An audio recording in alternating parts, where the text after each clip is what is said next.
بسم اللہ الرحمن الرحیم۔ السلام علیکم ورحمۃ اللہ وبرکاتہ۔ اللہم صلی علی محمد وعلی آل محمد۔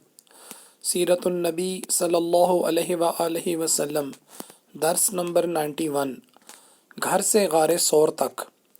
رسول اللہ صلی اللہ علیہ وآلہ وسلم 28 صفر 14 نبوی مطابق 12 ستمبر 622 عیسوی کی درمیانی رات اپنے مکان سے نکل کر جان و مال کے سلسلے میں اپنے سب سے قابل اعتماد ساتھی حضرت ابو بکر رضی اللہ عنہ کے گھر تشریف لائے اور ان کے ہمراہ مکہ سے نکلے اور نکلتے ہوئے حضدرہ کے مقام پر کعبۃ اللہ کی طرف منہ کیا اور بڑے دکھ سے فرمایا: اے مکہ، اللہ کی قسم تو مجھے روئے زمین پر سب سے زیادہ محبوب ہے، اور خدا کو بھی اپنی زمین میں تو ہی سب سے بڑھ کر محبوب ہے۔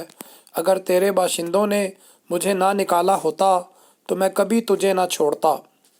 چونکہ نبی کریم صلی اللہ علیہ وآلہ وسلم کو معلوم تھا کہ قریش پوری جاں فشانی سے آپ کی تلاش میں لگ جائیں گے، اور جس راستے پر فوراً نظر اٹھے گی وہ مدینہ کا کاروانی راستہ ہوگا جو شمال کے رخ پر جاتا ہے، اس لیے آپ نے وہ راستہ اختیار کیا جو اس کے بالکل الٹ تھا، یعنی یمن جانے والا راستہ جو مکہ کے جنوب میں واقع ہے۔ آپ صلی اللہ علیہ وآلہ وسلم نے اس راستے پر کوئی 5 میل کا فاصلہ طے کیا اور اس پہاڑ کے دامن میں پہنچے جو ثور کے نام سے معروف ہے۔ یہ نہایت بلند، پرپیچ اور مشکل چڑھائی والا پہاڑ ہے۔ یہاں پتھر بھی بکثرت ہیں جن سے رسول اللہ صلی اللہ علیہ وآلہ وسلم کے دونوں پاؤں زخمی ہو گئے، اور کہا جاتا ہے کہ آپ نشان قدم چھپانے کے لیے پنجوں کے بل چل رہے تھے، اس لیے آپ کے پاؤں زخمی ہو گئے۔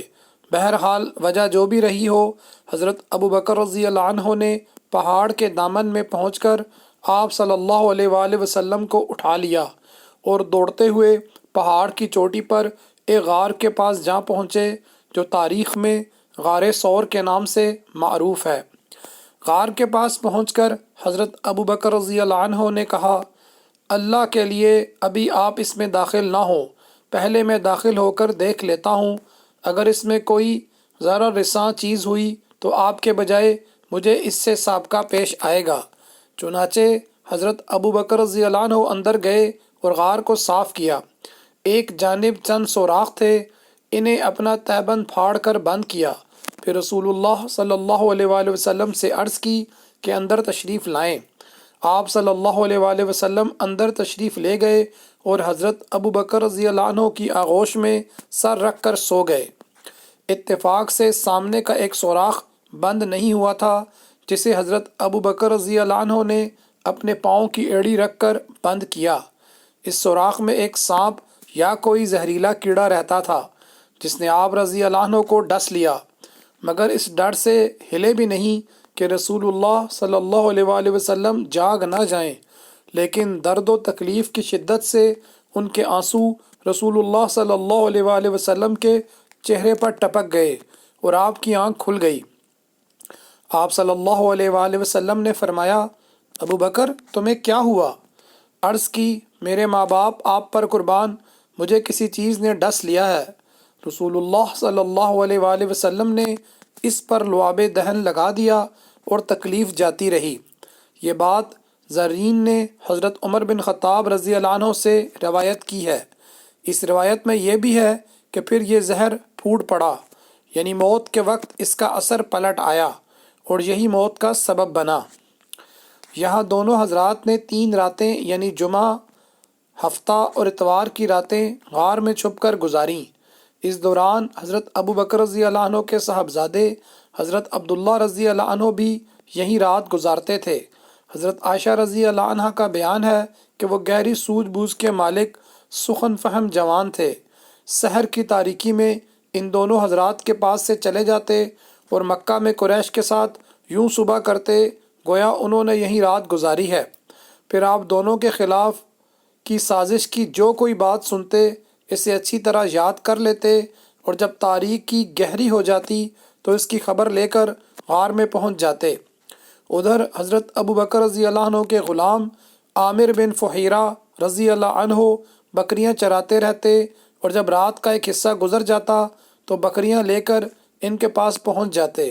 اس طرح دونوں حضرات رات کو آسودہ ہو کر دودھ پی لیتے۔